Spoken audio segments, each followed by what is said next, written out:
राम राम बहन भाइयों माताओं, ज्ञान का निनाटन में आप सबका स्वागत है।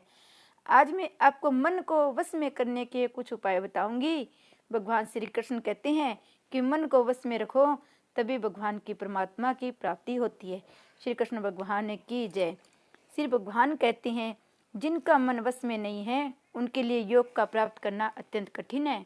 ये मेरा मत है, परंतु मन को वश में किए हुए प्रयत्नशील पुरुष साधन द्वारा योग प्राप्त कर सकते हैं।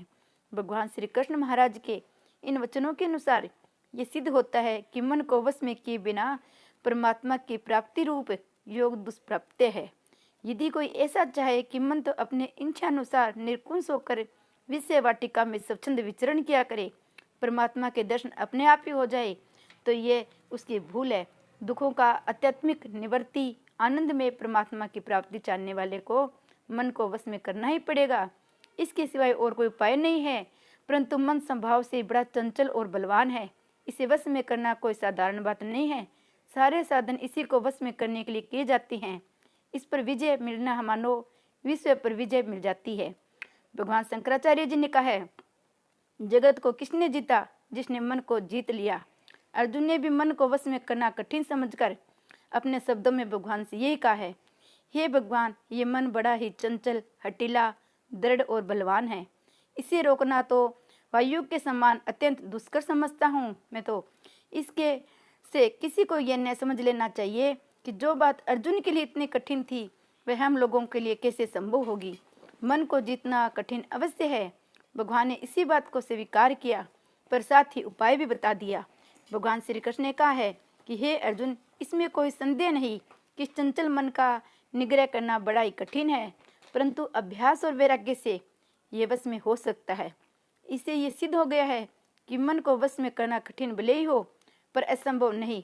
इसको वश में किए बिना दुखों की निवृत्ति नहीं। अतः इसे वश में करना चाहिए। इसके लिए सबसे पहले इसका साधारण स्वरूप संभाव जानने की आवश्यकता है। मन का स्वरूप कैसा है? मन क्या पदार्थ है? ये आत्मा और अनात्मा पदार्थ के बीच में रहने वाली एक विलक्षण वस्तु है। ये स्वयं अनात्म और जड़ है, किंतु बंध और मोक्ष इसी के अधीन है। बस मन ही जगत है, मन नहीं तो जगत नहीं। मन विकारी है, इसका कार्य संकल्प विकल्प करना है। ये जिस पदार्थ को भली भांति ग्रहण करता है, समय भी तदाकार बन जाता है। ये राग के साथ ही चलता है। सारे अनर्थों की उत्पत्ति राग से होती है। राग न हो तो मन प्रपंचों की ओर न जाए। किसी भी विषय में गुण और सौंदर्य देकर उसमें राग होता है, इसी से मन उस विषय में प्रवृत्त होता है। परंतु जिस विषय में इसे दुख और दोष दिख पड़ते हैं, इससे उसका द्वेष हो जाता है। फिर ये उसमें प्रवृत्त नहीं होता। यदि कभी भूलकर प्रवृत्त हो जाए तो उसे अवगुण देकर द्वेष से तत्काल लौट आता है। वास्तव में द्वेष वाले विषयों में भी इसकी प्रवृत्ति राग से ही होती है। साधारणतः यही मन का स्वरूप और संभाव है। अब सोचना यह है कि वश में क्यों कर रहा है। इसके लिए उपाय भगवान ने बतला दिया है, अभ्यास और वैराग्य। यही उपाय योग दर्शन में ऋषि जी ने बताया है।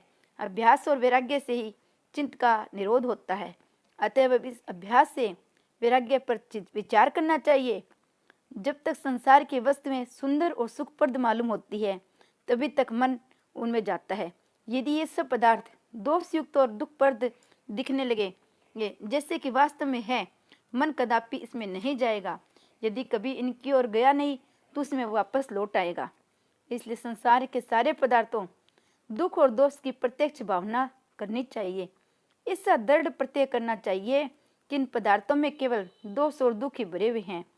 रमणीय और सुखरूप दिखने वाली वस्तु में ही मन लगता है।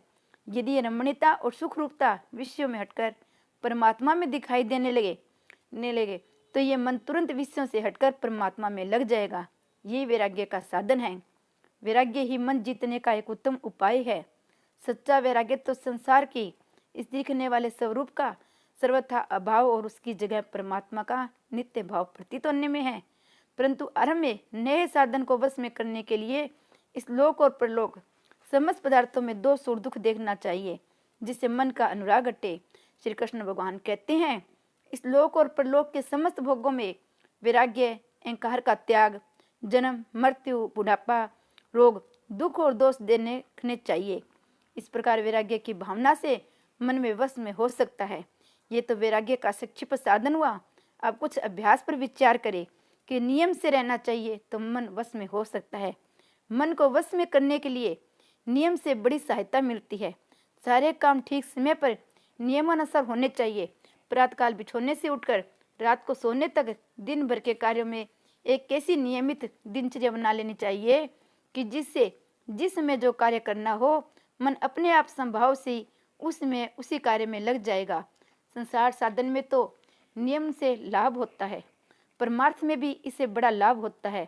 अपने जिस इष्ट स्वरूप के ध्यान के लिए प्रतिदिन जिस स्थान पर, जिस आसन से जिस समय और जितने समय बैठा जाए, उसमें किसी दिन भी व्यक्ति कर्म नहीं होना चाहिए।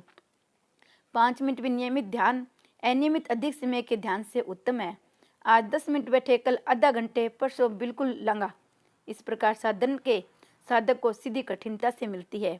जब 5 मिनट का ध्यान नियम से होने लगे तब 10 मिनट का करे, परंतु 10 मिनट का करने के बाद किसी दिन भी 9 मिनट का नहीं होना चाहिए।